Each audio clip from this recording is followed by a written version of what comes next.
नमस्कार, आदाब, सत श्री अकाल। आशा करते हैं कि आप घरों पर अच्छी तरह से। आज डालते हैं आज की क्या है खास खबरों की शुरुआत बागेश्वर धाम के पीठाधीश्वर पंडित धीरेन्द्र शास्त्री छतरपुर के एक निजी होटल में पत्रकार वार्ता की, खूब गरजे, सनातन के लिए खूब बोले और पद यात्रा में उन्होंने साफ तौर पर कहा है कि वह खड़ाऊ नहीं पहनेंगे और जिस तरह से फूल माला का कोई भी इस्तेमाल नहीं होगा।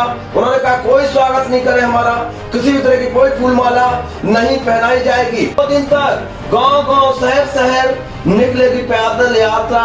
उनका ये मिशन, ये पद यात्रा यहीं समाप्त नहीं होगी। ये उनकी लगातार मुहिम चलती रहेगी सनातन के लिए।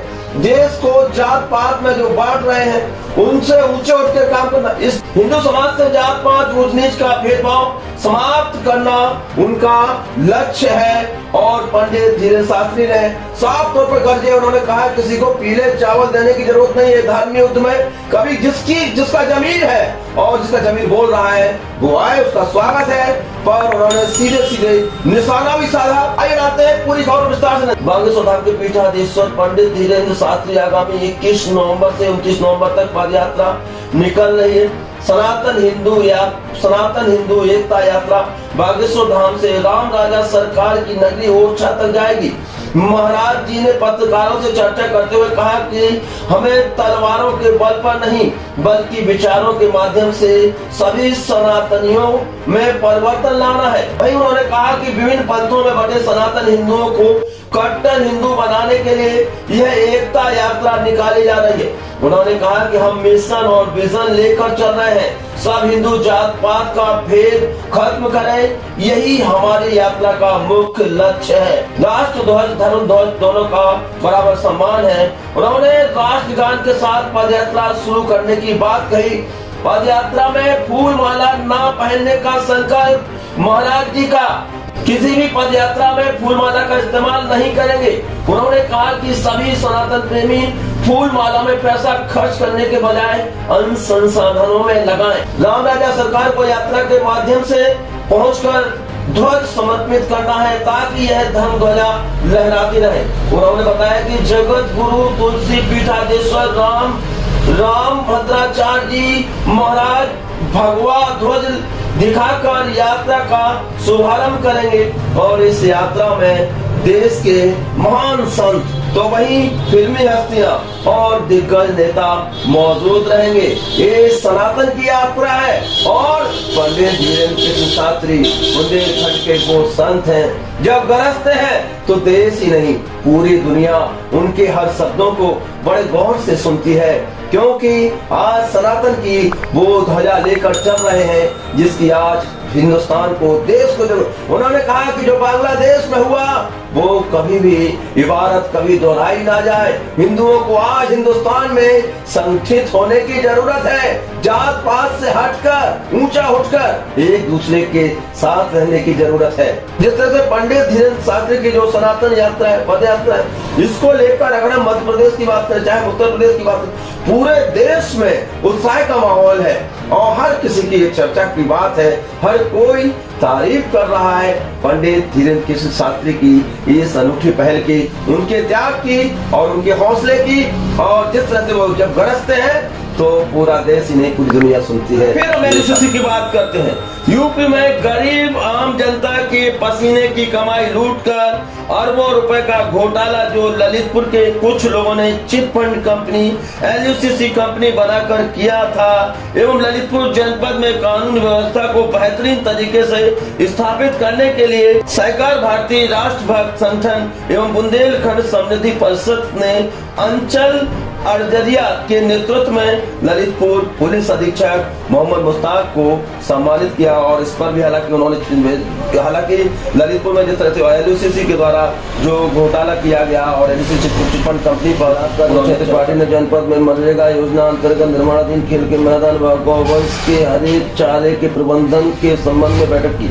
बैठक में मुख्य विकास अधिकारी के पांडे, डीसी मनरेगा व समस्त विकास खंड के अधिकारी मौजूद रहे। बैठक में गायों के लिए हरे चारे के प्रबंधन के संबंध में विस्तृत चर्चा की गई। बताया गया कि जिलाधिकारी के निर्देशन पर जनपद में 95 एकड़ भूमि में चारे की बुआई शुरू कर दी गई। बैठक में मनरेगा अंतर्गत जनपद में निर्माणाधीन खेल के मैदानों की समीक्षा की, जिसमें बताया गया कि जनपद में 112 खेल के मैदान निर्माण कराए जा रहे हैं, जिनमें से 3 पूर्ण हो चुके हैं। 16 खेल के मैदान इसी माह के अंत में पूर्ण हो जाएंगे। जिलाधिकारी ने विस्तृत समीक्षा करते हुए निर्देश दिया कि शेष खेल के मैदानों का निर्माण कार्य 2025 तक पूर्ण कर लिया जाए, ताकि जनपद के युवाओं को अपनी खेल की प्रतिभा निखारने का मौका। ललितपुर में सहकार भारती के तत्वाधान में प्रतिवर्ष सहकारिता सप्ताह कार्यक्रम का आयोजन किया जाता है। इसी क्रम में सहकार भारती ललितपुर के तत्वाधान में 71वें अखिल भारतीय सहकारिता सप्ताह कार्यक्रम का आयोजन किया गया। कार्यक्रम में उपस्थित होकर सहकार भारती के प्रदेश मंत्री सतीश कठेरिया ने बताया कि सहकारिता के उद्देश्य व सहकारिता की योजनाओं को जन जन तक पहुंचाने के उद्देश्य से अखिल भारतीय सहकारिता सप्ताह कार्यक्रम का आयोजन प्रतिवर्ष किया जाता है। उन्होंने कार्यक्रम में शामिल नवनियुक्त जिला कमेटी से अतिशीघ्र ही जनपद की पूर्ण कमेटी गठित करने। ललितपुर जिला बार एसोसिएशन के चुनाव कार्यक्रम में नामांकन आदि प्रारंभ 18 नवंबर 2024 को जिला बार भवन के एल्डर्स कमेटी व मुख्य चुनाव अधिकारी की संयुक्त बैठक एसोसिएशन के वार्षिक चुनाव 2024-2025 के चुनाव के संबंध में संपन्न हुई, जिसमें पूर्व घोषित चुनाव कार्यक्रम के अनुसार समस्त चुनाव प्रक्रिया 19 से 30 नवंबर 2024 तक जिला बार भवन में संपन्न हुआ। मुख्य चुनाव अधिकारी प्रकाश नारायण देवलिया ने बताया कि नामांकन 19 से 20 नवंबर 2024 को समय दोपहर 12 से 3 बजे तक और 21 नवंबर 2024 को समय दोपहर 12 से 3 बजे तक नामांकन वापसी, 22 नवंबर 2024 को जांच व आपत्तियों का निस्तारण, तत्पश्चात अंतिम सूची का प्रकाशन किया जाएगा।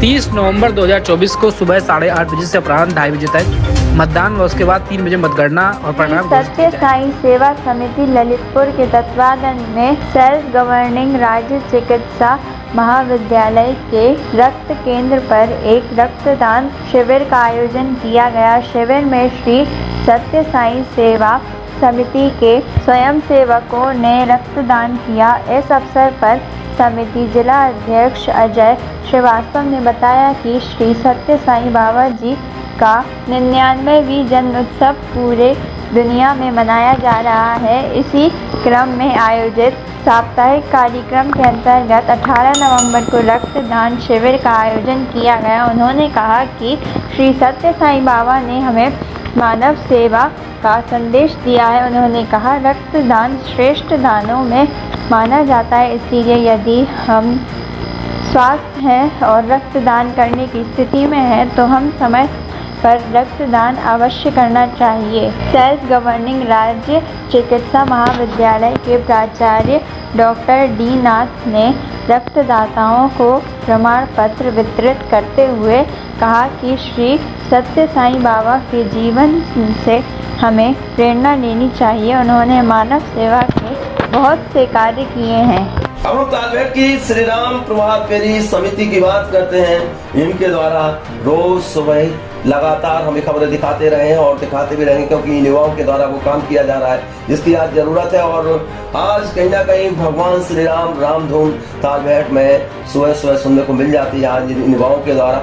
और युवा पूरे तालबेट में घूमते हैं और भगवान श्री राम की भक्ति में सराबोर रहते हैं और तालबेट में लोगों को भी प्रेरित करते हैं। इसी क्रम में साहू समाज के अध्यक्ष अरविंद साहू, पूर्व अध्यक्ष राम सेवक साहू ने रामधुन के साथ नगर भ्रमण किया और ओम प्रकाश पालिया, रमेश शर्मा ने दोनों अतिथियों का माला पहनाकर सम्मान किया। वही संदेश चतुर्वेदी के द्वारा राम नाम का पटका दिया गया और जिस तरह से जो युवाओं की पहल है बाकी सराहनीय, और लोग भी तालबेट में खूब सराहना कर रहे हैं और लगातार रोज किसी न किसी रोज समाज के सम्मानित व्यक्तियों को ये बुलाते हैं, उनको प्रेरित करते हैं कि आप आइए और ये श्री राम प्रभात फेरी सब्सक्राइब करिएगा, बेल आइकन को हिट करिएगा।